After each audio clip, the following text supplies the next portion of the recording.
बढ़ेंगे इस वक्त की अगली बड़ी जानकारी की और। दुर्ग से बड़ी खबर, पुलिस ने किया बड़ा एनकाउंटर, गैंगस्टर अमित जोश को पुलिस ने किया ढेर। अमित पर 40 से ज्यादा मामले दर्ज थे। बता दें कि अमित की दहशत से परेशान थी दुर्ग पुलिस। जयंती स्टेडियम के सामने मुठभेड़ हुई है भिलाई नगर थाने इलाके का ये पूरा मामला बताया जा रहा है। दुर्ग पुलिस ने बड़ा एनकाउंटर करते हुए गैंगस्टर अमित जोश को ढेर कर दिया है। गैंगस्टर अमित जोश के खिलाफ 40 से ज्यादा मामले दर्ज हैं। बताते चले कि 25 और 26 जून की रात को गैंगस्टर ने फायरिंग कर दी और कहीं ना कहीं इसे बड़ी उपलब्धि भी मानी जा रही है। पुलिस ने किया बड़ा एनकाउंटर, गैंगस्टर अमित जोश को पुलिस ने ढेर किया है। अमित पर 40 से ज्यादा मामले दर्ज थे और अमित की दहशत से परेशान थी दुर्ग पुलिस। तो वहीं जयंती स्टेडियम के सामने मुठभेड़ हुई और इस दौरान गैंगस्टर के ढेर होने की जानकारी सामने आए। भिलाई नगर थाना इलाके का ये पूरा मामला बताया जा रहा है। बड़ी और अहम जानकारी दुर्ग से दे रहे हैं। पुलिस ने बड़ा एनकाउंटर किया है, गैंगस्टर अमित जोश को पुलिस ने किया ढेर। अमित पर 40 से ज्यादा मामले दर्ज थे। अमित की दहशत से परेशान थी दुर्ग पुलिस और लगातार इस पर नजर बनी हुई थी। कोशिश की जा रही थी चुंगल में लेने की। तो वहीं आपको बताते चले कि जयंती स्टेडियम के सामने मुठभेड़ हुई और इस मुठभेड़ के दौरान पुलिस ने गैंगस्टर को ढेर किया। इसी पर ज्यादा जानकारी के साथ फोन लाइन पर सहयोगी नीलेश त्रिपाठी जुड़ चुके हैं। नीलेश, अब गैंगस्टर का एनकाउंटर हो चुका है, आखिर इससे जुड़े क्या कुछ मामले रहे हैं इस गैंगस्टर से और कितनी बड़ी ये गले की हड्डी बन चुकी थी?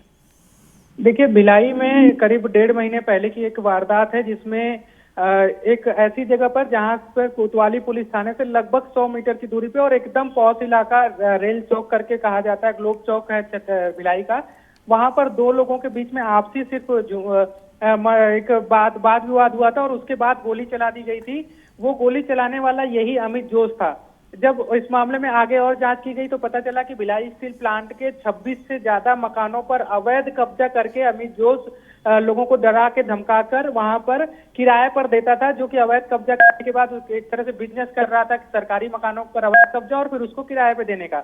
इसके अलावा जब उससे जुड़े और उसके घर पर जब छापा मारा गया और उससे जुड़े जो लोग थे उसके जीजा के यहाँ और अन्य लोगों के यहाँ, तब उसमें पता चला कि कई सारे अवैध हथियार उसके यहाँ बरामद हुए थे। अमित जोश वो आरोपी है जिसको अलग अलग मामलों में पुलिस पहले भी गिरफ्तार करती रही है। हत्या जैसे मामलों में, हत्या के प्रयास जैसे मामलों में, गंभीर मामलों में, मारपीट के मामलों में उसे गिरफ्तार करती रही है। और उस समय जब ये लास्ट जो वारदात को अंजाम दिया था ये बेल पे ही था। ये पुलिस के लिए एक बड़ा सिरदर्द था और बताया जाता था कि कहीं ना कहीं पुलिस के कुछ लोगों का इसको संरक्षण भी था, तभी ये इस तरह के अंजाम देता था और एक तरह से बड़ा कब्जा करके रखा हुआ था। लेकिन जब नई टीम आई और लगातार इस पर दबिश देने की कोशिश की गई गोलीकांड के बाद, तब ये फरार हो गया था। और बताया जा रहा है कि आज पुलिस को एक इनपुट मिला था कि अमित जोश जयंती स्टेडियम के आसपास देखा गया है।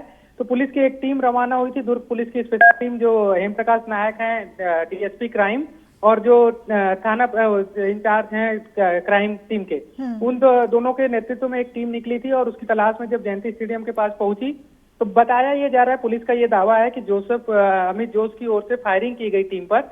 एक गोली जो है वो डीएसपी क्राइम जो है उनकी कार को भी लगी है।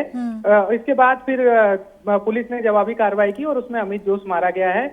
यह अमित जोश का एनकाउंटर होना, क्योंकि अमित जोश क्योंकि इतना बड़ा यहाँ पर गैंगस्टर बताया जा रहा है, लोगों में दहशत है, ऐसे में अब इस एनकाउंटर के साथ ही साथ उसके जो साथी होंगे, जो गुर्गे हैं, उन पर भी कहीं ना कहीं भय की स्थिति पैदा हो चुकी होगी।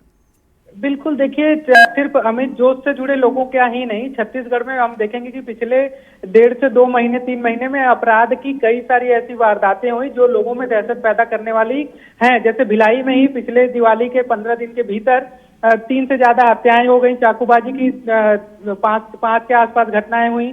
राजधानी रायपुर में 72 घंटे में 7 हत्याएं हुई अलग अलग इलाकों में। ऐसे में इस तरह के जो अपराधी किस्म के लोग हैं जो हत्या करने या चाकू चलाने से डर नहीं रहे, भय नहीं खा रहे हैं, वैसे लोगों के लिए भी एक मैसेज है कि अब अगर आप कार्रवाई करते, इस तरह की कोई हरकत कोई करता पाया जाता है या कुछ संलिप्तता आती है तो एनकाउंटर भी हो सकता है। क्योंकि छत्तीसगढ़ के इतिहास में मुझे पिछले 10 सालों में याद नहीं आता कि नक्सल घटनाओं के अलावा, जो छत्तीसगढ़ में नक्सल एनकाउंटर्स होते हैं उसके अलावा कोई अब किसी अपराधी का इस तरह से एनकाउंटर किया गया हो पूरे छत्तीसगढ़ में पिछले 10 सालों में कोई ऐसी घटना सामने नहीं आती है। ऐसे में अगर इस तरह की अब रुख पुलिस अपना रही है अपराधियों को लेकर जो खुलेआम अपराध करने से नहीं हिचक रहे हैं, तो ऐसे में डर भय जरूर इस घटना के बाद उन लोगों के मन में आएगा जो ऐसी हरकत करने के लिए खुलेआम घूम रहे थे। बिल्कुल। तो इसका एक पुलिस लॉ एंड ऑर्डर पर जो सवाल उठ रहा था उस पर भी एक लगाम लगने की एक उम्मीद है इससे। बिल्कुल सवाल, क्योंकि लॉ एंड ऑर्डर पर जो सवाल उठ रहा था उस पर लगाम लगने की उम्मीद तो यहाँ पर कही जा रही है नीलेश, लेकिन गौर करने वाली बात यह भी है कि इतना बड़ा गैंगस्टर और इससे पहले भी कई ऐसे जो रहे हैं आरोपी या फिर दोषी, और किस तरह से वो लोगों के बीच दहशत पैदा करते रहे हैं, लेकिन वो फरार रहे और उनके फरार रहने में मिली भगत किसकी है ये भी एक बड़ा सवाल छूट जाता है। बिल्कुल, देखिए अब जब गोलीकांड हुआ उसके बाद जब पुलिसिया कार्रवाई शुरू हुई तब पता चला कि अमित जोश ने 26 से ज्यादा मकानों पर अवैध रूप से कब्जा किया है। वहां पर वो उसके बकायदा किराए वसूलता था लोगों को किराए पर देकर। तो ये कोई एक दिन की घटना या ऐसी छुपा लेने जैसी वाली घटना नहीं है। 26 मकानों पर कोई कब्जा हो सरकारी एजेंसी की किसी मकान पर और उसमें उसकी जानकारी पुलिस की को ना हो, उस इलाके में नशे का कारोबार करना, उस इलाके में लोगों को दहशत में लाकर उनसे छीना झपटी करना, लूट करना, ऐसी अपराधों को अगर कोई अंजाम दे रहा हो और पुलिस को जानकारी तक ना हो, जबकि वो इलाका जो कि सबसे मुख्य इलाका माना जाता है भिलाई का, पुलिस के थाने और पुलिस एसपी जहां बैठते हैं, बड़े अधिकारी जहां बैठते हैं, वहां से महज 500 मीटर के रेडियस का वो इलाका है। ऐसे में बिल्कुल नीलेश, यहाँ पर हम तस्वीरें भी दिखा रहे हैं। सबसे पहले एनडीटीवी पर ये तस्वीरें आई है जहां पर अमित जोश, एक बड़ा गैंगस्टर, उसका एनकाउंटर हुआ, पुलिस ने उसे ढेर कर दिया और उसकी तस्वीरें सबसे पहले एनडीटीवी पर हम अपने दर्शकों को दिखा रहे हैं।